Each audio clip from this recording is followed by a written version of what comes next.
सदाशिवसमारम्भां शङ्कराचार्यमध्यमाम् अस्मदाचार्यपर्यन्तां वन्दे गुरुपरम्पराम्।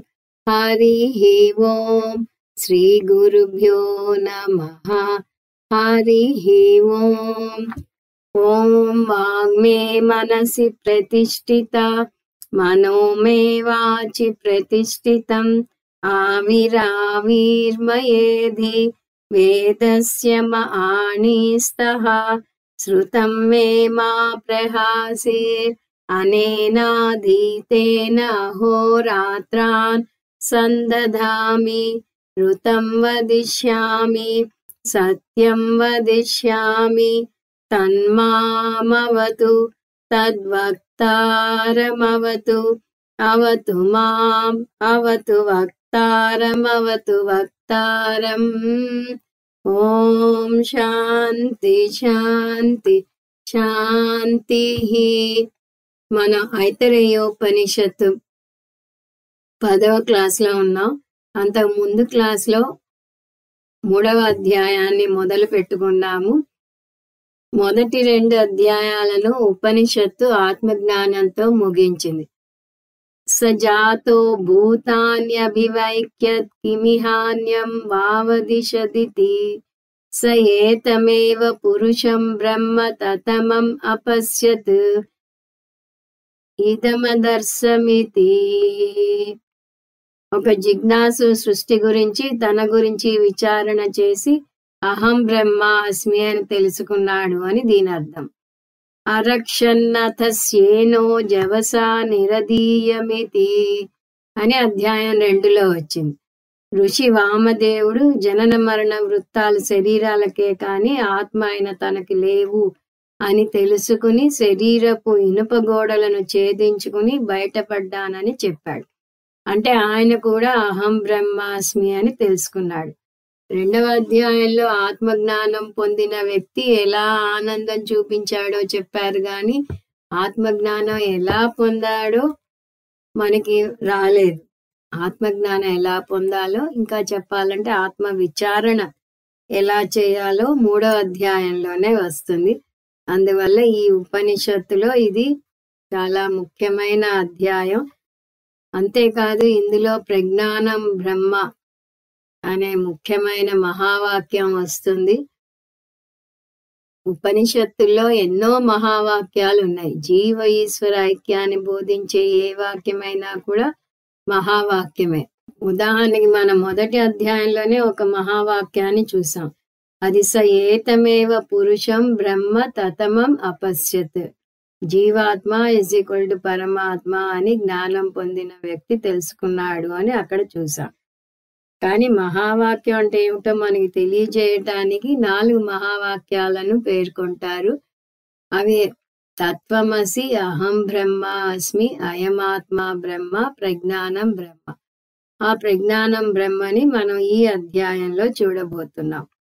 కాకపోతే మిగతా ఉపనిషత్తుల్లో ఉన్నంత స్పష్టంగా ప్రత్యక్షంగా కొన్ని విషయాలు ఇక్కడ రావు, మనం కలుపుకోవాలి. ముందు నుంచి ఈ ఉపనిషత్ ప్రత్యేకత చూస్తూ వస్తున్నాం. సృష్టి ప్రకరణే ప్రత్యేకంగా చెప్పింది. తర్వాత బ్రహ్మ అనుప్రవేశం చేశాడు అని చెప్పింది. ఆవసద పదం ఎక్కడా లేని పదం ఇక్కడ వాడింది. పరమాత్మకి ఇదంద్రా పదం వేసింది. అలా కొన్ని ప్రత్యేకతలు చూస్తూ వస్తున్నాం. అందులో ఇంకొక ప్రత్యేకత మనం చూసినది, ఒక శిశువు జన్మించింది అంటే అది ప్రథమ జన్మ అనుకుంటాం. కానీ శిశువు తండ్రి శరీరం నుంచి తల్లి శరీరంలోకి రావటం ప్రథమ జన్మ, భూమి మీదకి రావటం ద్వితీయ జన్మ అని కూడా చూసాం. ఇప్పుడు ఇంకా మనం ఆత్మజ్ఞానంలోకి అడుగు పెట్టబోతున్నాం. మొదటి మంత్రం చూసాము. మొదటి మంత్రం చూసే ముందు, అంతకు ముందు అధ్యాయంలో పరమాత్మ అనుప్రవేశం చేసే ముందు ఏమని అనుకున్నాడో ఒకసారి మళ్ళీ చూస్తే, స ఈక్షత యది వాచాభివ్యాహృతం యది ప్రాణేనాభిప్రాణితం యది చక్షుషా దృష్టం యది శ్రోత్రేణ శ్రుతం యది త్వచా స్పృష్టం యది మనసా ధ్యాతం యద్యపానేనాభ్యపానితం యది శిష్ణేన విసృష్టం అథ కోహమితి అని ఇది భగవంతుడి ఆలోచనగా మనం తీసుకోవాలి. కోహమితి ఎవరు నేను అని జీవాత్మ అడుగుతాడు అని పరమాత్మ ఊహించాడు అని చూసాం. ఇందులో ఈ మంత్రం సారాంశం, ఒకవేళ నేను వాక్కుతో మాట్లాడగలిగితే, ప్రాణంతో గాలి పీల్చగలిగితే, కంటితో చూడగలిగితే, చెవితో వినగలిగితే,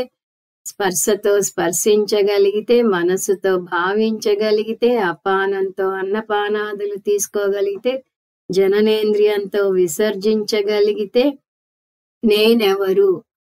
ఈ సందేహం ఎప్పటికన్నా జీవాత్మకి రాకపోతుందా అనుకుని పరమాత్మ అనుప్రవేశం చేశాడు. ఎందువలనంటే పరమాత్మ అనుప్రవేశం చేయగానే అతను అజ్ఞాని జీవాత్మగా అయిపోతాడు. మనం అందరం పరమాత్మలమే, అనుప్రవేశం చేసిన పరమాత్మలం. కానీ మనం అజ్ఞాని జీవాత్మ దశ నుంచి ఇప్పుడు మనం జ్ఞానం పొందుతున్నాం. అందువల్ల జ్ఞానం పొందకపోతాడా, ఎప్పటికన్నా ఈ జ్ఞాన మార్గానికి రాకపోతాడా అని ఆశించాడు. అలా వచ్చిన వాళ్ళు ఉన్నారు అని మనం 2వ అధ్యాయంలో చూసాం. ఇప్పుడు ఆ జ్ఞానం పొందటానికి ఏ కృషి చేయాలి, ఎలా జ్ఞానం పొందుతారు అనేది చూడబోతున్నాం. మంత్రం 1 మళ్ళీ చూద్దాం. కోయమాత్మేతి వయముపాస్మహే కతరస ఆత్మా ఏన వా పశ్యతి ఏన వా శృణోతి ఏన వా గంధాన్ ఆజిఘ్రతి ఏన వా వాచం వ్యాకరోతి ఏన వా స్వాదుచ విజానాతి. సో ఇక్కడ గురు శిష్యులని ప్రత్యక్షంగా పరిచయం చేయలేదు, కానీ ఈ ప్రశ్న అడుగుతున్నారు అంటే కొందరు శిష్యులు చేరి ఒక గురువుని ప్రశ్నిస్తున్నట్టుగా మనం అర్థం తీసుకోవాలి. అక్కడ కోహమితి అని అడుగుతాడు, ఎప్పుడో ఒకప్పుడు అని పరమాత్మ ఆశించాడని చూసాం. ఇక్కడ కోయం అని ప్రశ్న వస్తోంది. కహ అయం, నేను ఎవరు? వయం ఉపాస్మతే, ఉపాసన చేస్తున్న నేనెవరు? ఉపాసన అంటే అక్షరాల ఉపాసన కాదు. నేను నేను నేను అనే పదం పదే పదే నేను పదే పదే వాడుతున్నాను. ఈ నేను ఎవరు? ఎందుకంటే ఎవరైనా సరే ఎంతసేపు వారి గురించే ఆలోచిస్తారు. మనలో పంచకోశాలు ఉన్నాయి. మనకు కలిగే అనుభవాలు వీటిలో ఏదో ఒక కోశానికి చెందుతాయి.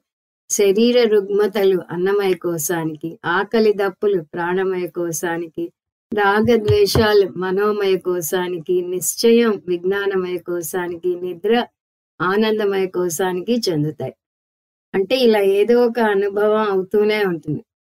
ఎదుటివారి గురించి ఆలోచించినా కూడా ఆ ఎదుటివారు మళ్ళీ నాకు సంబంధించిన వారే అయి ఉంటారు.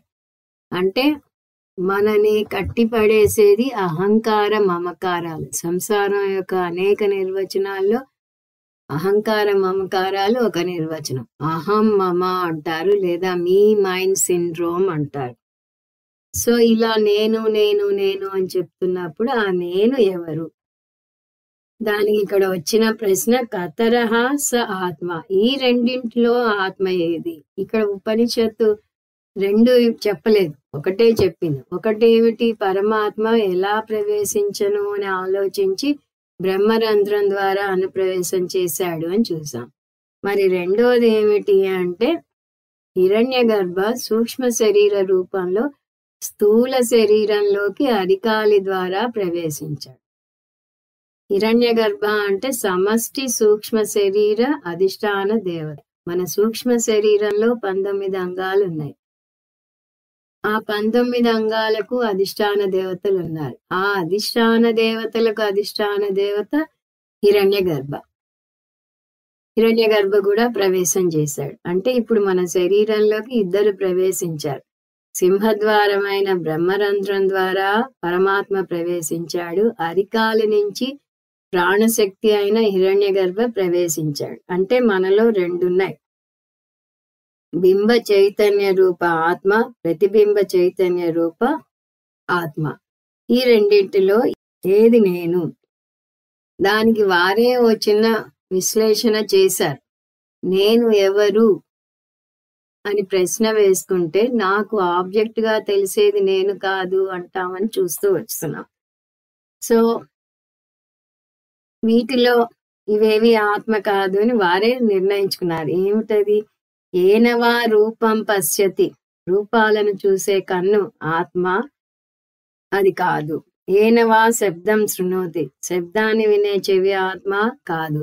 ఏనవా గంధానాజిగ్రతి, వాసన చూసే ముక్కు ఆత్మ కాదు.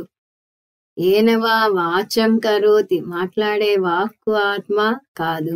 ఏనవా స్వాదుచ విజానాతి, రుచులను తెలుసుకునే నోరు ఆత్మ, అది కాదు. ఇంతవరకు జ్ఞానేంద్రియాలు కర్మేంద్రియాలు వచ్చాయి. రెండవ మంత్రంలోంచి 2 పదాలు తెచ్చుకుంటాం. యదేతత్ హృదయం మనశ్చైతత్, అంటే హృదయం అంటే ఇక్కడ బుద్ధి. చత్వారి అంతఃకరణ అంటాం. మనసు, బుద్ధి, చిత్త, అహంకారం. ఇక్కడ బుద్ధి గురించి వచ్చింది. బుద్ధి గురించి మనసు గురించి వచ్చింది. బుద్ధి నేనా? కాదు. మనశ్చైతత్, మనసు ఆత్మ, మనసు కూడా కాదు. సో పంచ కర్మేంద్రియాలు కాదు, పంచ జ్ఞానేంద్రియాలు కాదు, చత్వారి అంతఃకరణం కాదు. దీనిలో మనం పంచ ప్రాణాలు కూడా కలుపుకోవాలి. ఈ పంచ ప్రాణాలు నేను కాదు. ఇవేవి ఆత్మ కాదు. ఒక ముక్కలో చెప్పాలంటే సూక్ష్మ శరీరంలో ఉన్న ఈ 19 అంగాల్లో ఏ ఒక్కటి ఆత్మ కాదు. ఎందుకు అంటే వాడి 4 కారణాలు చెప్పవచ్చు. కరణ రూపత్వాద్, అవి ప్రమాణం కాబట్టి. 2 వికార రూపత్వాద్, ఇవన్నీ మార్పు చెందుతాయి కాబట్టి. 3 జడ రూపత్వాద్, చైతన్యం లేదు కాబట్టి. 4 సంఘాత రూపత్వాద్, అంగాల అమరిక కాబట్టి. కార్యకరణ సంఘాతం అంటాం శరీరాన్ని, అది అంగాల అమరిక కాబట్టి. అది కాక జడ రూపం అంటే జడానికి 5 అంశాలు ఉంటాయి. అవి దృశ్యత్వం, భౌతికత్వం, సగుణత్వం, సవికారత్వం, ఆగమాపాయత్వం. ఈ కారణాల వల్ల ఇవేవి ఆత్మ కాదు. అంటే ఈ 19 అంగాలు ఆత్మ కాదు. వీటిలో మనం 2 కారణాలు ఇప్పుడు తీసుకుంటాం. ఒకటి కరణ రూపత్వాద్, వికార రూపత్వాద్. సూక్ష్మ శరీరంలోని అంగాలు ప్రమాణాలు కాబట్టి. ప్రమాణం ప్రమాత కాలేదు. వాడబడే పరికరం వాడే నేను కాలేను. అందువల్ల సూక్ష్మ శరీరంలోని ఇంద్రియాలు నేను కాదు. రెండవది వికార రూపత్వాద్, మార్పు చెందుతాయి కాబట్టి. ఆత్మ నిర్వికారం, మార్పు చెందదు. అంటే సూక్ష్మ శరీరంగా, ప్రాణశక్తిగా, చిదాభాసగా శరీరంలో అరికాలి నుంచి ప్రవేశించిన హిరణ్యగర్భ ఆత్మ కాదు. మరి హిరణ్యగర్భ ఆత్మ కాకపోతే ఆత్మ ఎవరు? ఇప్పుడు 2 గురించి చూసాం. అందులో ఒకటి ఆత్మ కాదు అన్నాం. 2లో ఒకటి కొట్టివేస్తే మిగిలిందేదో అది ఆత్మ. దాన్ని పారిశేషిక న్యాయం అంటారు. పారిశేషిక న్యాయం అంటే ఒక 4 వస్తువులు ఉంటే అందులో ఏది అసలు వస్తువో తెలుసుకునే ప్రయత్నంలో 3 కొట్టివేస్తే మిగిలేదేదో అది అసలు వస్తువు అంటారు. ఇప్పుడు హిరణ్యగర్భ పరమాత్మ గురించి చూసినప్పుడు హిరణ్యగర్భకి 19 అంగాలు ఉన్నాయి. అవేవి కాదు, వాటికి మార్పులు ఉన్నాయి, అవి ప్రమాణాలు అని చూసాం. కాబట్టి ఇంకా మిగిలింది ఏమిటి? శుద్ధ చైతన్యం, పరమాత్మ. శుద్ధ చైతన్యమేవ ఆత్మ ఇది నిశ్చితవంతః. ఈ శుద్ధ చైతన్యాన్ని ఎలా తెలుసుకోవాలి? నేను కానిది ఏమిటో ఎలా తెలుసుకుంటాను? నేను వస్తువుగా చూడగలిగింది ఏది నేను కాదు. వాటన్నింటినీ నేతి నేతి అని కొట్టివేశాం. నేతి అంటే నా ఇతి. సో నాకు మోకాలు నొప్పితో నన్ను బాధ పెడుతున్న శరీరం నేను కాదు. పటుత్వం తగ్గుతున్న ఇంద్రియాలు నేను కాదు. మారే ఆలోచనలు ఉన్న మనసు నేను కాదు. ఇది నాకు తెలుస్తోంది, ఇది నాకు అర్థమైంది, ఇది నాకు అర్థం కాలేదు, ఇది అయోమయంలో పడవేస్తోంది అని చెప్పే బుద్ధి నేను కాదు. ఎందువల్ల అంటే బుద్ధి కూడా కరణమే. అలా అన్ని నేతి నేతి అని కొట్టివేస్తూ వస్తే మిగిలేదేమిటి? శూన్యం కాదు. శూన్యంగా ఉంది అని తెలుసుకుంటున్నది ఇంకొకటి ఉంది. ఈ గదిలో ఎవరూ లేరు అని ఎవరన్నా చెప్పారు అంటే, ఆ చెప్పిన వ్యక్తి ఉన్నాడు. ఎవరూ లేకుండా ఆ వార్త ఎవరు చెప్తారు? అలాగే నేను ఇది కాదు, నేను ఇది కాదు, నేను ఇది కాదు అని ఒకటి చెప్తోంది అంటే, ఆ నేను ఎవరు? ఆ నేనే సాక్షి చైతన్యం. ఆలోచనలు ఉన్న, ఆలోచనలు లేని మనసుని ఒకటి సాక్షిభూతంగా చూస్తున్నది. దాన్ని సాక్షి చైతన్యం అంటారు. మనం ఈ సాక్షి చైతన్యాన్ని భిన్న నామాలతో చూస్తాం. బింబ చైతన్యం అంటాం, ఆత్మ అంటాం, బ్రహ్మ అంటాం, తురియం అనే మాండూక్యోపనిషత్తులో వస్తుంది. ఇక్కడ ప్రజ్ఞానం అంటున్నది ఉపనిషత్తు. ఈ సాక్షి చైతన్యం జడమా, చేతన తత్వమా? ఇది మనం ఇంకా చూడాలి. దీన్ని తెలుసుకోవటం ఎలా? ఒక్కొక్క ఉపనిషత్తులో ఒక్కొక్క పద్ధతిలో చూస్తాం. ముందు మనం తైత్రీయ ఉపనిషత్తులో చూస్తే అందులో చాలా తేలికగా అర్థం అవుతుంది. దానికి వెళ్దాం.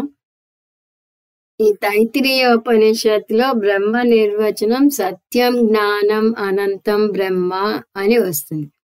అక్కడ ముందు అనంతం అర్థం చూస్తాం. అది దేశకాల వస్తురహితం అని చూస్తాం.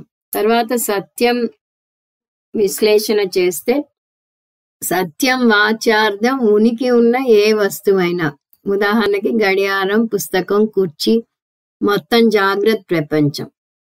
సో సత్యం యొక్క ఈ అర్థాన్ని బ్రహ్మకు అన్వయిస్తే ఉనికి ఉన్న ప్రతి వస్తువు బ్రహ్మ అవ్వాలి. కానీ ఉనికి ఉన్న వస్తువులకి దేశకాల వస్తు పరిమితులు ఉంటాయి. కానీ అనంతం బ్రహ్మ అంటే దేశకాల వస్తు పరిమితి రహితం అని చూసాం. అందువల్ల ఇప్పుడు సత్యం అంటే ఏమిటో చూద్దాం.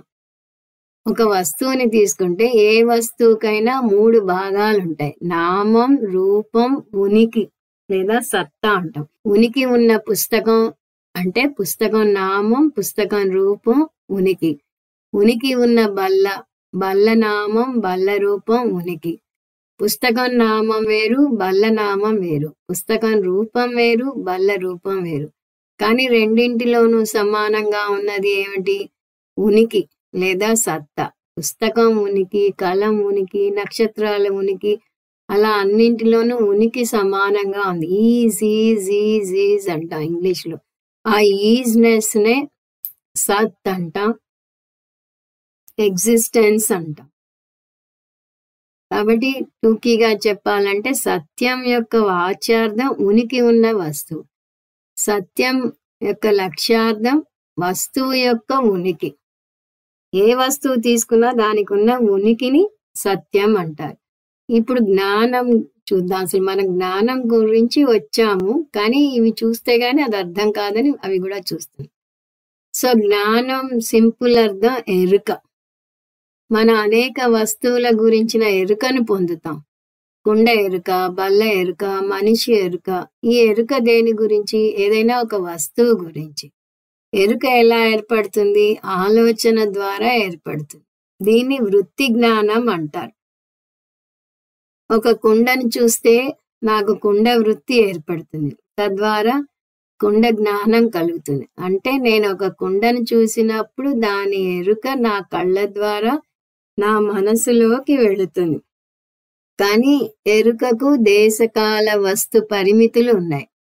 కుండ ఎరుక ఉంటే మనిషి ఎరుక లేదు. అంటే వస్తు పరిమితి ఉంది. అంటే ఒక ఎరుక వస్తే ఇంకొక ఎరుక పోతున్నది. కాల పరిమితి ఉంది. పైగా నేను నేర్చుకుంటే ఆ ఎరుక నాకు మాత్రమే ఉంటుంది, మీకు ఉండదు. అంటే దేశ పరిమితి ఉంది. ఒకరు నేర్చుకుంటే అందరికీ వస్తుంది అంటే ఒక కుటుంబంలో అందరూ కష్టపడి నేర్చుకోవాల్సిన అవసరం లేదు.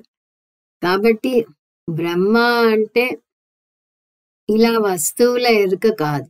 ఎందువలనంటే బ్రహ్మ అనంతం అన్నాం. అనంతం సత్యం అని కూడా అన్నాం. అనంతం అంటే దేశకాల వస్తు పరిచ్ఛేద రహితం అని చూసాం. సత్యం అంటే దేశకాల పరిచ్ఛేద రహిత సత్యం అన్నాం. సో జ్ఞానానికి కూడా 3 అంశాలు ఉన్నాయి. సత్యానికి 3 అంశాలు చూసాం. సత్యానికి చూసిన 3 అంశాలు నామం, రూపం, సత్. ఇక్కడ జ్ఞానానికి 3 అంశాలు నామం, రూపం, ఎరుక లేదా చిత్. అవే ఉదాహరణలు చూస్తే ఎరుక ఉన్న పుస్తకానికి పుస్తకం నామం, రూపం, ఎరుక ఉంది. ఎరుక ఉన్న బల్లకి బల్ల నామం, రూపం, ఎరుక ఉంది. అంటే పుస్తకం నామం వేరు, బల్ల నామం వేరు. పుస్తకం రూపం వేరు, బల్ల రూపం వేరు. కానీ రెండింటిలోనూ సమానంగా ఉన్నది ఏమిటి? ఎరుక లేదా చైతన్యం. దాన్నే చిత్ అని కూడా అంటారు. పుస్తకం ఎరుక, బల్ల ఎరుక, నక్షత్రాల ఎరుక అన్నింటిలోనూ ఎరుక సమానంగా ఉంది. అంటే వాటి గురించి నాకు ఎరుక ఉంది అంటే నాకు చైతన్యం ఉందని అర్థం. వస్తువు వృత్తి వస్తుంది, చిత్ ఉంటుంది. వస్తువు వృత్తి పోతుంది, చిత్ ఉంటుంది. అనేక వృత్తులు వస్తూ పోతూ ఉంటాయి. కానీ ప్రతి ఆలోచన వెనుక చిత్ మాత్రం అనంతంగా ఉంటూనే ఉంటుంది. టూకీగా చెప్పాలంటే జ్ఞానం యొక్క వాచ్యార్థం ఎరుక ఉన్న వస్తువు. జ్ఞానం యొక్క లక్ష్యార్థం వస్తువు యొక్క ఎరుక. అందువల్ల జ్ఞానం అంటే నామరూపరహిత చిత్. ఇందాక ఎలా అయితే ఈజ్ ఆ ఈజ్నెస్ చిత్ అన్నామో అలాగే ఇక్కడ కాగ్నిషన్ అంటాం. ఈ కాగ్నిషన్ అన్నిట్లోనూ ఉంది. ఆ కాగ్నిషన్ నాలెడ్జ్ అవుతుంది. అలాగే ఇక్కడ అన్నింటి వెనక సమానంగా ఉన్న పదం చిత్. చిత్ చిత్ చిత్ అని వచ్చింది. ఎరుకని చిత్ అంటారు. సో ఆలోచనలు మారుతున్నా కూడా సమానంగా ఉన్నది ఎరుక లేదా చిత్ అని అర్థం చేసుకోవాలి. ఆ చిత్ నేను అని అర్థం చేసుకోవాలి. ఇది ఈ పద్ధతిలో మనం తైత్తిరీయోపనిషత్తులో చూసాం. సో సత్యం జ్ఞానం అనంతం బ్రహ్మ అంటే చెప్పాలి అంటే దేశకాల వస్తు పరిచ్ఛేద రహిత శుద్ధ సత్, శుద్ధ చిత్. సో సత్యం జ్ఞానం అనంతం బ్రహ్మ ఈజ్ ఈక్వల్ టు సత్ చిత్ ఆనందం బ్రహ్మ అని అక్కడ చూసాం.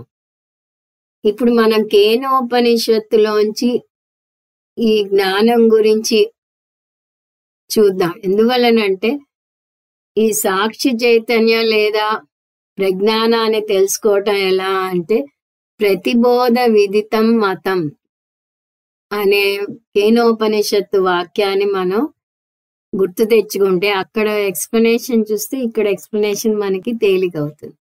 అందువల్ల ముందు అది చూద్దాం. కేనోపనిషత్తులో ఇది 2వ అధ్యాయంలో 4వ మంత్రం. కేనోపనిషత్తు మొత్తానికే గొప్ప మంత్రం. ఉపనిషత్తులకే అక్షర లక్షలు విలువ చేసే మంత్రం. మొత్తం అద్వైత జ్ఞానానికి మకుటాయమైన రత్నం ఇది. చాలా ముఖ్యమైనది. ఎందుకంటే బ్రహ్మ జ్ఞానం ఎలా పొందాలో వివరిస్తుంది. ఈ పద్ధతిలో మనకి వేరే ఎక్కడా దొరకదు. రకరకాలుగా వివరణ చూస్తున్నాం. కానీ ఈ ప్రతిబోధ విదితం మతం పద్ధతి ఒక ప్రత్యేకత. అది ఎలాగో ఈ మంత్రం సారాంశం చూద్దాం. బ్రహ్మ అనుభవం కోసం ఎన్నడూ ప్రయత్నించవద్దు అంటుంది ఉపనిషత్. ఎందుకు? దీని అర్థం బ్రహ్మ అనుభవం పొందనవసరం లేదు అని కాదు. బ్రహ్మ అనుభవం సాధ్యం కాదు అని కూడా కాదు. పొందనవసరం లేదు అనట్లేదు, కష్టం అనట్లేదు. మరి ఎందుకు పొందనవసరం లేదు? ఇదేమిటి అర్థం లేకుండా చెప్తోంది అంటే బ్రహ్మ అనుభవం ఎప్పుడూ ఉంటుంది అంటుంది. దానికే ఈ మాట ప్రతిబోధ విదితం మతం. ఎందుకు? బ్రహ్మ స్వయం ప్రకాశక చైతన్యం. ఈ మంత్రం ఈ విషయాన్ని వివరిస్తున్నది. అది ఎలాగో చూద్దాం. మారే ఆలోచనలున్న మనసులో మారని చైతన్యం ఉంది. ఆ మారని చైతన్యం వల్లనే అన్ని అనుభవాలు, అన్ని రకాల జ్ఞానము పొందగలం. ఆ చైతన్యమే బ్రహ్మ. అక్కడితో ఆగకూడదు. ఆగితే బ్రహ్మ జ్ఞానం అసంపూర్ణమవుతుంది. ఆ చైతన్యం బ్రహ్మ నేనే అని అర్థం చేసుకోవాలి. బ్రహ్మ మారని చైతన్యం, ఆ మారని చైతన్యం నేనే. అది ఎలాగో చూద్దాం. దీనికి శంకరాచార్యుల వారు అద్భుతమైన భాష్యం రాశారు. దాని సారాంశం చూస్తున్నాం. ఏదైనా జ్ఞానం పొందాలి అంటే 2 విషయాలు ఉండాలి. అంటే జ్ఞానం = వృత్తి ప్లస్ చైతన్యం. వృత్తి అంటే ఆలోచన. వృత్తి ఒకటే ఉన్నా జ్ఞానం పొందలేం. చైతన్యం ఒకటే ఉన్నాను జ్ఞానం పొందలేం. రెండింటి మేలు కలయిక వల్లనే జ్ఞానం సాధ్యం. ఇప్పుడు ఈ వృత్తి గురించి చైతన్యం గురించి ఇంకొంచెం వివరంగా చూద్దాం. వృత్తి అంటే ఆలోచన అని చూసాం. మనసు ఇంద్రియాల ద్వారా ఒక వస్తువును చూసినప్పుడు మనసులో దాని గురించిన ఒక వృత్తి ఏర్పడుతుంది. చూడటం అంటే మామూలుగా చూడటం కాదు, దాన్ని గమనించాలి. ఎందువలనంటే ఒక్కోసారి మనం దేన్నో చూస్తాం కానీ దాన్ని గమనించాం. ఇప్పుడు నా ఎదురుకుండా గోడ చెట్టు 2 ఉన్నాయి, కానీ నేను ఒకదాన్నే చూడవచ్చు. చెట్టుని గమనిస్తే గోడని చూడకపోవచ్చు. అప్పుడు నా మనసులో వృక్ష వృత్తి ఏర్పడుతుంది. అలాగే 10 మంది ఉన్న చోట 10 మందిని చూడం. అందువల్ల ఎవరైనా వచ్చి ఫలానా వ్యక్తి వచ్చాడు అంటే ఏమో నేను గమనించలేదు అంటాం. నేను చూడలేదు అన్నాం. నేను గమనించలేదు అంటే ప్రత్యేకించి అతని మొహాన్ని రిజిస్టర్ చేసుకోలేదు. అందువల్ల చూడటం వేరు, గమనించటం వేరు. గమనిస్తేనే దానికి తగ్గ వృత్తి ఏర్పడుతుంది మనసులో. అది వస్తువుకి తగ్గట్టుగా ఉండాలి. ఇక్కడ ఒక తాడు ఉంటే తాడుకు సంబంధించిన వృత్తి ఏర్పడాలి. కానీ నాకు సర్పవృత్తి ఏర్పడితే నాకు తాడు కనపడదు, పాము కనపడుతుంది. అందువల్ల ఆలోచన వస్తువుకి తగ్గట్టుగా ఉండాలి.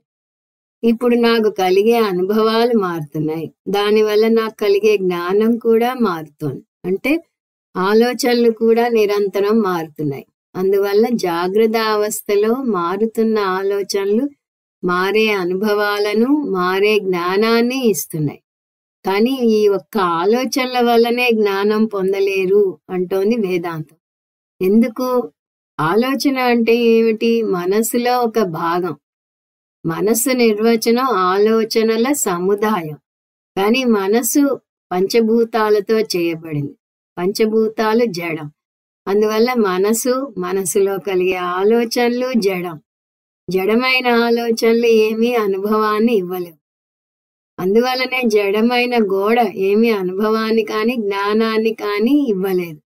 అంటే దీనివల్ల మనం అర్థం చేసుకోవాల్సింది ఏమిటి? వృత్తి కాకుండా ఇంకేదో ముఖ్యమైన అంశం ఉండాలి.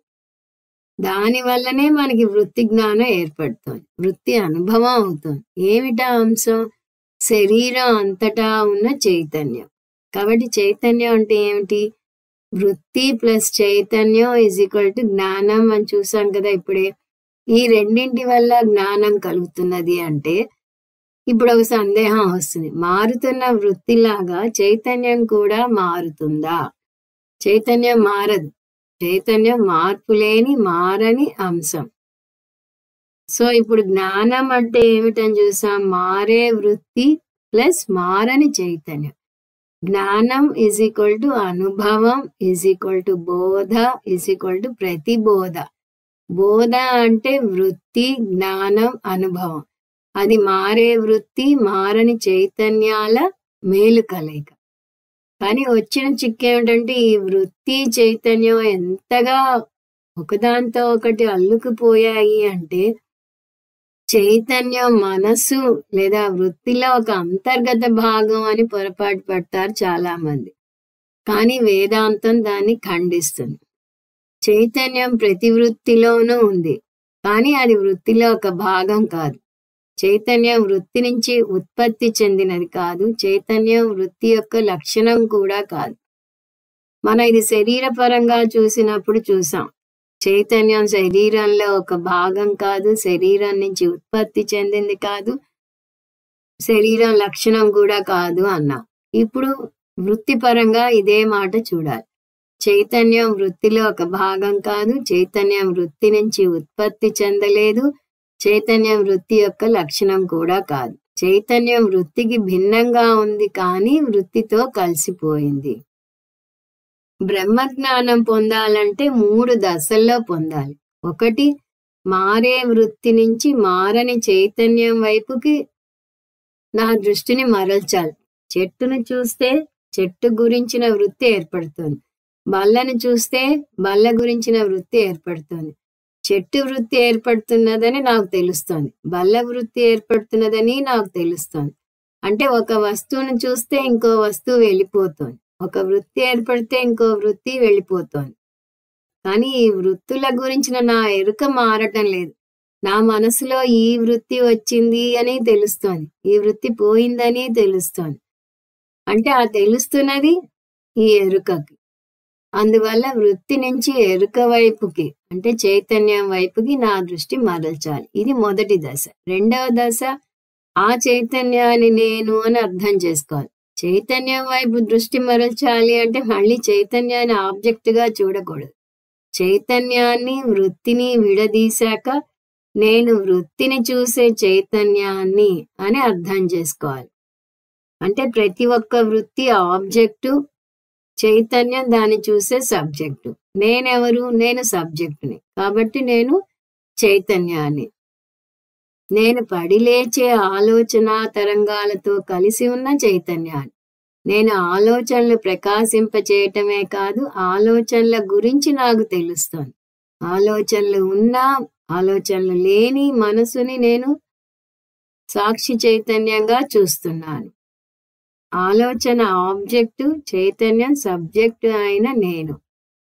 ప్రతిదీ మారుతుంది. ప్రపంచం మారుతుంది, శరీరం మారుతుంది, మనసు విపరీతంగా మారుతుంది, ఆలోచనలు మారుతాయి. కానీ ఈ మారే వాటన్నింటిలోనూ మారని అంశం ఒకటి ఉంది. అది మారని సాక్షి చైతన్యం. నేను బాలుణ్ణి, నేను యువకుణ్ణి, నేను వృద్ధుణ్ణి. ఈ 3 వాక్యాలలోనూ సమానంగా మారకుండా ఉన్నది ఏమిటి? ఈ దశలను వర్ణిస్తున్న నేను నేను నేను. ఇది రెండవ దశ. 3 మారే జగత్తుకు మారని చైతన్యానికి ఉన్న సంబంధం కూడా తెలుసుకోవాలి. ఆ సంబంధం ఏమిటి? కార్యకారణ సంబంధం. ఇది మహావాక్య శ్రవణం ద్వారా తెలుస్తుంది. ఇది ఒక పెద్ద గెంతు, కష్టమైన గెంతు, కానీ ఇది తెలుసుకోవాలి. చైతన్యం కారణం, జగత్తు కార్యం. చైతన్యం సత్యం, జ్ఞానం, అనంతం, బ్రహ్మ. అది సృష్టి కారణం. చైతన్యం అయిన నేనే బ్రహ్మను. నా నుంచే సృష్టి వచ్చింది. ఈ విధంగా బ్రహ్మ జ్ఞానాన్ని పొందగలం. అంటే బ్రహ్మ చైతన్యం, ఆ చైతన్యాన్ని నేను, నేను సత్యం, నేను సృష్టి కారణం, జగత్ మిథ్య. ఇలా కేనోపనిషత్తులో చూసాం. ఇంతవరకు మనం చూసిన దాని సారాంశం చూస్తే, ఈ సాక్షి చైతన్యం లేదా ప్రజ్ఞానాన్ని తెలుసుకోవటం ఎలా అంటే ప్రతి అనుభవంలోనూ తెలుస్తుంది. ఒక వృత్తితో కలిస్తే చైతన్యం అనుభవం అవుతుంది. చైతన్యం ఒకటి, వృత్తులు అనేకం. ముందు ఉనికి గురించి చూసినప్పుడు ఉనికి ఒకటి, వస్తువులు అనేకం అన్నాం. అలాగే ఇప్పుడు చైతన్యం ఒకటి, వృత్తులు అనేకం. అందువల్ల అనుభవాలు కూడా అనేకం. దుఃఖ వృత్తి ఉంటే దుఃఖాన్ని అనుభవిస్తాం, సుఖ వృత్తి ఉంటే సుఖాన్ని అనుభవిస్తాం. మారుతున్న ఆలోచనల వెనుక ఉండి ఎప్పుడూ అందుబాటులో ఉండే, ఎన్నడూ మారని, రాకపోకలు లేని చైతన్యమే ప్రజ్ఞానం. ఆ చైతన్యం నేను. అది నా అసలు స్వరూపం. సో ప్రతి అనుభవం ఎలా అవుతుంది అంటే చైతన్యం ప్లస్ భిన్న నామరూపాలు. ఇంకో విధంగా చెప్పాలి అంటే చైతన్యం ప్లస్ వృత్తి. ప్రతి ఆలోచన కూడా చైతన్యం ధరించే దుస్తులు. అనేక దుస్తులు ధరించే మీరు ఒకరే కదా. అలాగే అనేక వృత్తులను ధరించే చైతన్యం కూడా ఒకటే. ఈ చేతన తత్వమే అనేక ఆలోచనలతో కలిస్తే భిన్న అనుభవాలు అవుతుంది. ఒక ఆలోచనతో కలిస్తే చైతన్యమే అనుభవం అవుతుంది. ఇందాక మనం చూసాం, ఒక గోడ, ఒక వృక్షం ఉంటే నేను వృక్షం వైపు చూస్తాను. నా మనసులో వృక్షం గురించిన వృత్తి ఏర్పడుతుంది. ఈ వృత్తి ఏర్పడక ముందు చైతన్యం ఉందా లేదా? చైతన్యం ముందే ఉంది. చెట్టు వృత్తి రాగానే చెట్టు అనుభవం వస్తుంది. అదే నేను గోడని చూస్తే గోడ అనుభవం ఏర్పడుతుంది. చైతన్యం ప్లస్ చెట్టు ఆలోచన, చెట్టు అనుభవం. చైతన్యం ప్లస్ గోడ ఆలోచన, గోడ అనుభవం. చైతన్యం ప్లస్ కుండ ఆలోచన, కుండ అనుభవం. అందువల్ల చైతన్యం ప్లస్ వృత్తి ఈజ్ ఈక్వల్ టు అనుభవం. ఈ నామరూపాలు తీసేస్తే సమానంగా ఉన్నది వృత్తి, అనుభవం. కాబట్టి చైతన్యం ప్లస్ వృత్తి ఈజ్ ఈక్వల్ టు అనుభవం. ఇప్పుడు వృత్తిని కుడివైపుకి తీసుకెళ్తే ఏమవుతుంది? చైతన్యం ఈజ్ ఈక్వల్ టు అనుభవం మైనస్ వృత్తి. అంటే అనుభవంలోంచి వృత్తిని తీసేస్తే మిగిలేది చైతన్యం ఒకటే. మారే అనుభవాలు మైనస్ మారే వృత్తులు ఈజ్ ఈక్వల్ టు మారని చైతన్యం. మారే అనుభవాలలోంచి మారే వృత్తులను తీసేస్తే మిగిలేది మారే చైతన్యం అనకూడదు, మారని చైతన్యం. జ్ఞానపరంగా చెప్పాలి అంటే మారే జ్ఞానంలోంచి మారే వృత్తులను తీసేస్తే మిగిలేది మారే ఎరుక అనకూడదు, మారని ఎరుక. చైతన్యమే ఎరుక, చైతన్యమే ఆత్మ. ఒక ఆలోచన ఉంటే ఆ జ్ఞానమే వస్తుంది, ఇంకో జ్ఞానం రాదు. ఇంకో జ్ఞానం రావాలంటే ఇంకో వృత్తి రావాలి. అందువల్ల వృత్తులు మారుతాయి, జ్ఞానం మారుతుంది, కానీ ఎరుక మారదు. ఈ మారని ఎరుకను ప్రజ్ఞానం అంది ఉపనిషత్. కామన్ గా ఉన్న ఈ ఎరుకని ప్రజ్ఞానం అంది. సవిశేష ఎరుకని జ్ఞానం అంటారు. సవిశేష అంటే ఒక వస్తువుని గురించిన జ్ఞానం. నిర్విశేష ఎరుకను ప్రజ్ఞానం అంటారు. సవిశేష జ్ఞానం మారుతుంది, నిర్విశేష జ్ఞానం మారదు. నిర్విశేష జ్ఞానం సవిశేష జ్ఞానంలో ఇమిడి ఉంటుంది. ఉదాహరణకి మారని నీరు మారే అలలలో ఉన్నట్టుగా, మారని బంగారం మారే ఆభరణాల్లో ఉన్నట్టుగా మారని జ్ఞానం మారే జ్ఞానంలో ఉంటుంది. ఇటువంటి నిర్విశేష జ్ఞానాన్ని అనుభవించటం ఎలా అనకూడదు. మళ్ళీ దాన్ని అనుభవించలేం, అది ప్రత్యక్ష అనుభవానికి అందదు. అనుభవం కలగాలంటేనే అనుభవించే కర్త వేరు, అనుభవించబడే వస్తువు వేరు ఉండాలి. అంటే ప్రమాత వేరు, ప్రమాణం వేరు ఉండాలి. కాబట్టి సవిశేష జ్ఞానం ద్వారానే నిర్విశేష జ్ఞానాన్ని అనుభవించాలి. మనం చెయ్యి కాంతి ఉదాహరణ ప్రతి ఉపనిషత్తులోనూ చూస్తాం. ఇక్కడ ఏముంది అని అంటే ఎవరైనా ముందు చెప్పేది చెయ్యి ఉంది అంటారు. సో మొదటి దశ ముందు చేతిని చూడాలి. రెండవ దశ ఈ చెయ్యిని ఎలా చూడగలుగుతున్నాం? కాంతి వల్లనే చూడగలుగుతున్నాం. కాబట్టి ఇక్కడ చెయ్యి ప్లస్ కాంతి ఉన్నాయి, రెండు ఉన్నాయి అని తెలుసుకోవాలి. ఈ చెయ్యి కాంతిలో చెయ్యి ఉన్నా లేకపోయినా కాంతి ఉంది అని మూడవ దశలో తెలుసుకుంటాం. అందువల్ల ఇప్పుడు నాలుగవ దశకి వెళ్తే మళ్ళీ ఇక్కడ ఏముంది అని అడిగినప్పుడు కాంతి ఉంది అని చెప్పగలగాలి. ఎందువల్లనంటే చెయ్యి ఉన్నా లేకపోయినా కాంతి ఉంటుంది.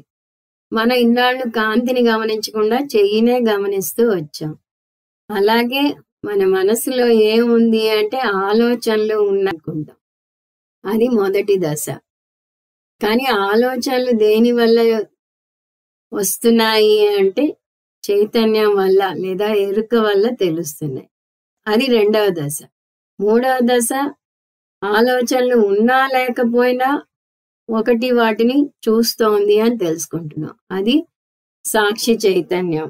ఇప్పుడు నాలుగవ దశ ఈ ఆలోచనలు ఉన్నా లేకపోయినా ఏదైతే ఉందో అది ఉంది అని చెప్పగలగాలి. అంటే సాక్షి చైతన్యం ఉంది, ఆ సాక్షి చైతన్యాన్ని నేను అని చెప్పగలగాలి. అంటే ప్రతి ఆలోచన ద్వారా ఆలోచన రహిత ఎరుకను గుర్తించాలి. ఆలోచనలు లేని ఎరుకను ఆలోచనల ద్వారా తెలుసుకోవాలి. ఏ ఆలోచన ద్వారా తెలుసుకోవాలి? దేని వల్లనైనా తెలుసుకోవచ్చు. ఇక్కడ మనం చెయ్యి ఉదాహరణ చూసాం, చెయ్యి బదులు పుస్తకం తీసుకోవచ్చు, ఇంకేదైనా తీసుకోవచ్చు. సో ఏ ఆలోచన ద్వారా తెలుసుకోవాలి అనే సందేహం లేకుండా ఉపనిషత్తే కొన్ని ఆలోచనలను ఇస్తోంది. అది రెండవ మంత్రంలో వస్తుంది, ఆ మంత్రం చూద్దాం.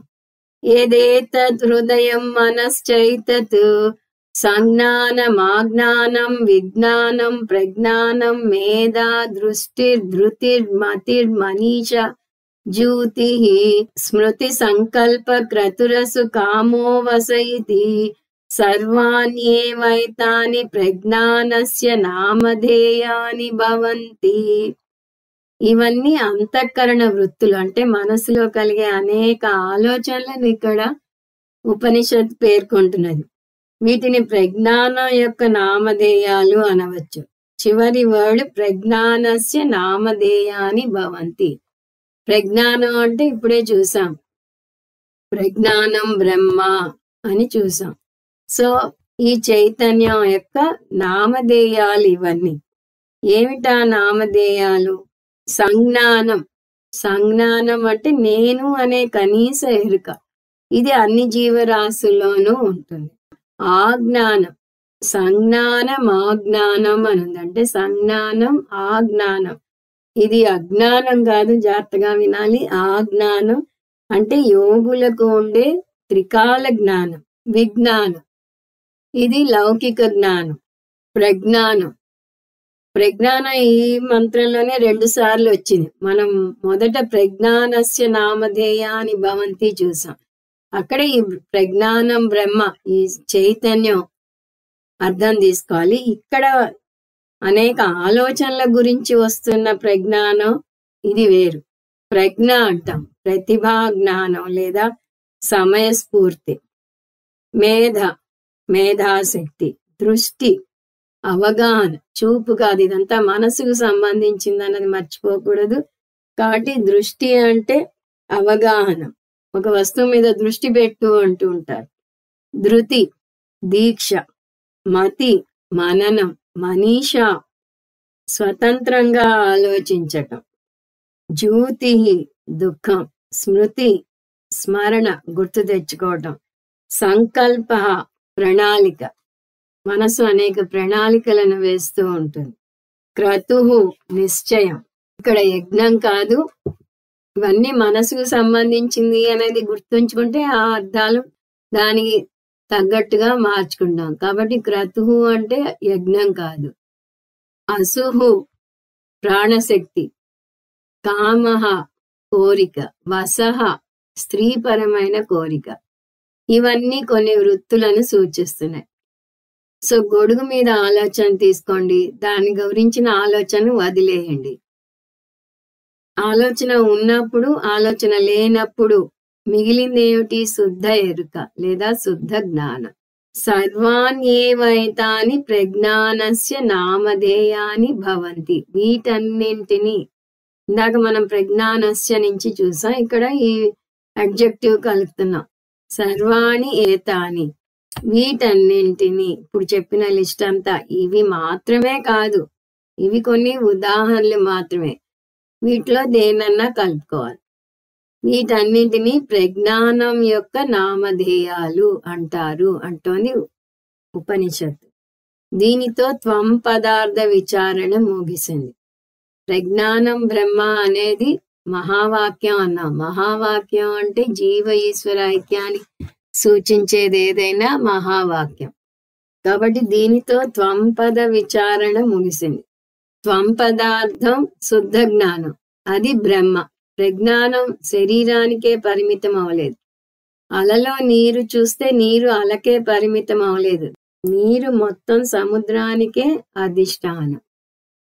ఏష బ్రహ్మైష ఇంద్రయేష ప్రజాపతిరేతే సర్వే దేవా ఇమాని చ పంచమహాభూతాని పృథివీ వాయురాకాశ ఆపో జ్యోతింషీత్యేతాని ఇమాని చ క్షుద్రమిశ్రాణీవ బీజానీతరాని చేతరాని చ అండజాని చ జారుజాని చ స్వేదజాని చ ఉద్భిజ్జాని చ అశ్వాగావ పురుషా హస్తినో యత్కించ ఇదం ప్రాణి జంగమం చ పతత్రి చ యచ్చస్థావరం సర్వం తత్ ప్రజ్ఞానేత్రం ప్రజ్ఞానే ప్రతిష్ఠితం ప్రజ్ఞానేత్రో లోక ప్రజ్ఞా ప్రతిష్ఠ ప్రజ్ఞానం బ్రహ్మ. మనం ఇంతవరకు మహావాక్యం అని చెప్తూ వస్తున్న ప్రజ్ఞానం బ్రహ్మ ఈ మంత్రంలో చివరిలో ఉంది. అందువల్ల ముందు ఈ ప్రజ్ఞానం బ్రహ్మ తీసుకుందాం. ప్రజ్ఞానం బ్రహ్మ అంటే ప్రతి వృత్తి వెనుక ఉన్న ఈ చైతన్యం బ్రహ్మ. బ్రహ్మ ఎవరు? మన ఉపనిషత్తు మొదట్లో చూసిన మొట్టమొదటి మంత్రంలోని మొట్టమొదటి పదాలను మర్చిపోకూడదు. అక్కడ ఆత్మ పదం వాడింది. ఆత్మ = బ్రహ్మ అని అప్పుడే చూసాం. ఆత్మావా ఇదమేక ఏవాగ్ర ఆసీత్. సృష్టికి ముందు బ్రహ్మ మాత్రమే ఉంది. ఆ బ్రహ్మే జగత్ కారణం. స ఈక్షత లోకాను సృజాయితి. ఆ బ్రహ్మ సంకల్పించింది. ఏమని సంకల్పించింది? ఈ లోకాలను సృష్టిస్తాను అని అనుకుంది. కార్యానికి భిన్నంగా కారణం లేదు. కార్యం అంతటా కారణం ఉంటుంది. అంటే బ్రహ్మే అంతటా ఉంది అని. బ్రహ్మైవ సర్వం సర్వకారణత్వాత్. ఉన్నదంతా బ్రహ్మే. ఎందువల్ల అంటే సర్వకారణత్వాత్. అన్నింటి యొక్క కారణం బ్రహ్మే. సో ప్రజ్ఞానం బ్రహ్మ అంటే ప్రజ్ఞానం = బ్రహ్మ. బ్రహ్మ ఎవరు? సర్వం, అంతటా ఉన్న బ్రహ్మ. అందువల్ల ప్రజ్ఞానం = సర్వం. తస్మాత్ ప్రజ్ఞానమేవ సర్వం. ఈ జ్ఞానం సర్వం. నేను అనే ఈ ప్రజ్ఞానం జ్ఞానం రూపంలో అంతటా ఉన్నాను. సో మహావాక్యం వచ్చింది. ఇంతకుముందు నేను ప్రజ్ఞానం అని వచ్చింది. ఇప్పుడు ఈ ప్రజ్ఞానం అంతటా ఉన్న బ్రహ్మ. నేను అనే ఈ ప్రజ్ఞానం జ్ఞానం రూపంలో అంతటా ఉన్నాను. ఎక్కడెక్కడ ఉన్నాడు? ఇందాక ఆలోచనలలో ప్రజ్ఞానం ఉంది అని చూసాం. ఆ ఆలోచనలు, రకరకాల ఆలోచనలు చూసాం. అవి మళ్ళీ ఒకసారి ఆలోచనలు చూస్తే సంజ్ఞానం, ఆజ్ఞానం, విజ్ఞానం, ప్రజ్ఞానం, మేధ, దృష్టి, ధృతి, మతి, మనీష, జ్యోతి, స్మృతి, సంకల్ప, క్రతు, అసు, కామ, వసః. ఇప్పుడు ఏ ఏ వస్తువుల్లో జగత్తులో ఉంది అనే లిస్టు వస్తోంది. ఏష బ్రహ్మ. ఇక్కడ బ్రహ్మ అంటే నిర్గుణ బ్రహ్మ కాదు. వస్తువులను చూస్తున్నాం కదా, సగుణాకారం ఉన్నవన్నీ రావాలి. కాబట్టి బ్రహ్మ అంటే బ్రహ్మ అని దీర్ఘం తీయాలి. ఉపనిషత్తుల్లో బ్రహ్మ అని దీర్ఘం వస్తే చతుర్ముఖ బ్రహ్మ, బ్రహ్మ అని వస్తే నిర్గుణ బ్రహ్మ. స్వామీజీ ఇంగ్లీష్ లో చెప్పేటప్పుడు బ్రహ్మన్ అని అంటారు.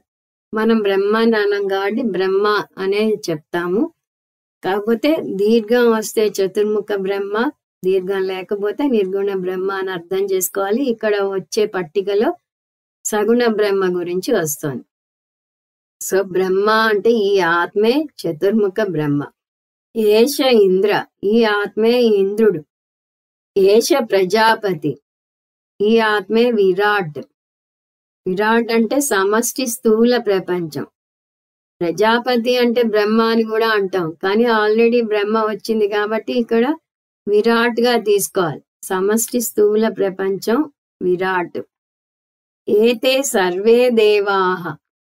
ఇంద్రుని ఆల్రెడీ చెప్పింది ఉపనిషత్తు. ఇప్పుడు అలా ఉన్న తక్కిన దేవతలందరూ కూడా ఆత్మే. ఇమానిచ పంచమహాభూతాని. ఈ ఆత్మే పంచమహాభూతాలన్నీ కూడా. ఆ పంచమహాభూతాలని పేర్కొంటోంది. పృథివీ వాయురాకాశ ఆపో జ్యోతింషిత్యేతాని. పృథివీ, వాయువు, ఆకాశం, నీరు, అగ్ని. మామూలుగా ఈ ఆర్డర్ లో చెప్పరు, పుట్టిన ఆర్డర్ లో చెప్తారు. అంటే ఆకాశం నుంచి వస్తుంది, ఆకాశం తర్వాత వాయువు రావాలి. ఆకాశం, వాయువు, అగ్ని, నీరు, పృథివీ ఈ వరుస క్రమంలో పుట్టాయి అని తైత్రీయోపనిషత్తులో చూస్తాం. కానీ ఇక్కడ లిస్టు చెప్తున్నది సృష్టి ప్రకరణ గురించి కాదు కాబట్టి ఈ 5 ఉన్నది ఆత్మే.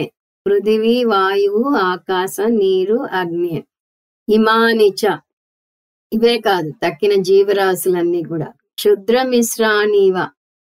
క్షుద్రం అంటే చాలా సూక్ష్మమైన, అంత ముఖ్యం కాని అత్యంత సూక్ష్మమైన ప్రాణి కూడా. బీజాని. ఇవన్నీ బీజాలు.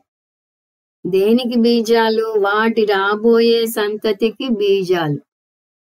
ఒక బొద్దింక వస్తే అనేక బొద్దింకలు వచ్చేస్తూ ఉంటాయి మన ఇంట్లోకి. అలా ఒక పురుగు గాని, ఒక జంతువు గాని ఉంటే అది వాటి సంతతిని పెంపొందించడానికి కారణం అవుతాయి. కాబట్టి ఇక్కడ బీజం అంటే విత్తనం కాదు, కారణం. రాబోయే కార్యానికి కారణం. ఇతరాని చేతరాని చ, ఇతరాని చ, ఇతరాని చ. అనేక జీవాలు ఇతరాని చ అని 2 సార్లు ఎందుకు చెప్పింది అంటే దీనికి భిన్నంగా ఉన్నవి, మళ్ళీ వీటికి భిన్నంగా ఉన్నవి అని అర్థం. అంటే అనేక భిన్నమైన జీవరాశులను సూచించటానికి అది. అండజానిచ, జారుజానిచ, శ్వేతజానిచ, ఉద్భిజానిచ. ఈ జీవరాశులను అనేక రకాలుగా క్లాసిఫై చేస్తూ ఉంటారు అనేక సందర్భాల్లో. ఇక్కడ 4 రకాలుగా పుట్టిన జీవరాశులు అని చెప్తోంది ఉపనిషత్తు. అవి అండజాని అంటే అండం నుంచి పుట్టిన జంతువులు, జారుజానిచ అంటే గర్భం నుంచి వచ్చిన మనుషులు, స్వేదజానిచ అంటే స్వేదం నుంచి వచ్చిన క్రిమి కీటకాలు, ఉద్భిజానిచ అంటే భూమిని చీల్చుకుని వచ్చిన వృక్షాలు. అశ్వాగావ పురుష హస్తినో ఎత్కించ ఇదం ప్రాణి. మళ్ళీ ఇంకో కోణంలోంచి జీవరాశులను వర్ణిస్తుంది. అవేమిటి? కొన్ని జంతువులు అని చెప్తోంది. గుర్రం, ఆవు, మనిషి, ఏనుగు. మనిషిని కూడా జంతువుల్లో కలిపేస్తున్నది. మనం చాలా ఉపనిషత్తులో అలాగే చూస్తాం. జంతువులకి ఉపాసన చేయాలి అన్నప్పుడు అందులో మనిషి కూడా ఉన్నాడు. Man is a social animal అని మన ఇంగ్లీష్ లో కూడా అంటాం. జంతువులన్నింటిలోకి రిఫైన్డ్ జంతువు మనిషి. కాబట్టి గుర్రం, ఆవు, మనిషి, ఏనుగు, ఇవి కాక ఎత్కించే ఇదం ప్రాణి. ఇవి కాక ఇంకే ప్రాణులు భూమి మీద మనకు కనిపిస్తున్నా అవన్నీ కూడా ఆత్మే. మళ్ళీ ఇంకో సెట్ చెప్తున్నారు. జంగమంచ పతత్రిచ హెచ్చ స్థావరం. మళ్ళీ ఇంకో 3 కోణాల్లో ఈ జీవరాశులను వర్ణిస్తోంది. అవి జంగమం అంటే కదిలే ప్రాణులు, మనుషులు, పశువులు. పతత్రి అంటే ఎగిరే పక్షులు. స్థావరం అంటే కదలని వృక్షాలు. సో ఇదొక క్లాసిఫికేషన్. ఒకటే దాన్ని అనేక కోణాల్లో చెప్తున్నారు. ఉదాహరణకి మనం స్వామీజీ క్లాస్కి వచ్చిన వాళ్ళు ఎవరు అని ఒక స్టాటిస్టిక్స్ తీస్తే వయసు పరంగా ఈ ఏజ్ గ్రూప్ వాళ్ళు ఉన్నారు అని 3 ఏజ్ గ్రూపులని చేయొచ్చు. లేదా స్త్రీలు, పురుషులు, పిల్లలు అని చెప్పవచ్చు. లేదా సీనియర్స్, జూనియర్స్ అని చెప్పవచ్చు. అలా డిఫరెంట్ క్లాసిఫికేషన్స్ చేస్తాం. ఇక్కడ కూడా ఈ జగత్తులో ఉన్నది ఎవరు అంటే 4 రకాలుగా పుట్టిన జీవరాశులు, లేదా 4 రకాల జంతువులు, లేదా కదిలే ప్రాణులు, ఎగిరే పక్షులు, కదలని చెట్లు. ఇలా సాగుతున్నది. ఈ అధ్యాయంలో ఆత్మ విచారణ జరుగుతోంది. ఆత్మ విచారణ ఎందుకు? ఆత్మ అంటే నేను. నా గురించి నాకు తెలీదా? నాకు కొత్తగా ఉపనిషత్తు చెప్పేది ఏమిటి అని అనుకోకూడదు. ఎందువలనంటే మనకు తెలిసింది సరి అయిన జ్ఞానం కాదు. నేను శరీరం అనుకుంటున్నాం, నేను మనసు అనుకుంటున్నాం. కానీ నిజానికి మనం ఏమిటి? ఈ 2 కాదు. ఈ రెండింటిని సాక్షిగా చూసే సాక్షి చైతన్యం. అందువల్ల ఆత్మజ్ఞానం పొంది తీరాలి. అది ఎలాగో ఇంకా వివరంగా వచ్చే క్లాస్లో చూద్దాం. ఓం తత్సత్. సర్వం శ్రీ కృష్ణార్పణమస్తు. ఓం పూర్ణమద పూర్ణమిదం పూర్ణాత్ పూర్ణముదచ్యతే పూర్ణస్య పూర్ణమాదాయ పూర్ణమేవావశిష్యతే. ఓం శాంతి శాంతి శాంతి.